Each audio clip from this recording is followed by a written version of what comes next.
Yani grandeur in this world, in the material world, everything is about its size, its prestige, its power, its prominence, and that determines whether it should be given significance or it is something that is insignificant.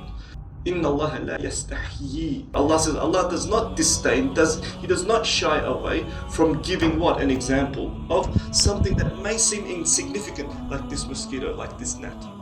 And we might think it's insignificant, but what do we understand now about the mosquito? What do we understand about this gnat that the Arabs thought, well, why is Allah dealing with something so small and so insignificant? Yani you squat it away. This is something you just squat away. It's a nuisance. But look at what we've understood now. So the believer says, if Allah has mentioned it, if Allah discusses it, if Allah is drawing our attention to it, then there is wisdom behind it, even if we do not understand it now. And notice that every time we think we learn some aspect of nature or some aspect of reality, new knowledge comes to us. And then when we think that we've learned everything about that, new knowledge comes again. Look, some of the simple aspects of the world. And then we get into physics, and then we get into relativity, and we think, wow, look at all this, how wondrous. It's sparking our interest and our curiosity again. It doesn't allow boredom to enter our hearts and our minds. And then when we think we've got everything about relativity and so on, then you've got quantum physics and quantum mechanics, and everything that we thought made sense doesn't make sense again. And hence the curiosity again. So if Allah has mentioned this, there must be some wisdom behind it. That's what the believer will say.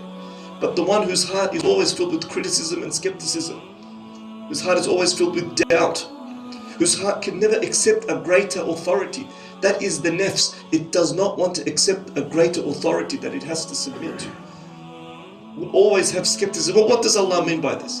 The believer will say, no, hang on, there must be wisdom behind it. Well, look at the mosquito. The fact that it seems small and insignificant is even more perplexing because of all the mechanisms behind it. Look at all the tools within it. Look at all the functions within it. Look at the complexity within it. In such a small, insignificant thing. How small is its brain if it itself is this small? The different layers upon its eyes. It has something. It has anesthetic. Not only does it have anesthetic built into it, it produces anesthetic. It has heat sensing mechanism all built into what? Into this tiny creature. And it's a vast universe. What does it point to? Now, does that reduce being perplexed, or does it increase it?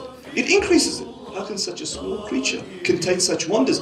And now we can look at the metaphysical leaning to this word. فَمَا فَوْقَهَا. That is something beyond the creator of something that we thought was insignificant.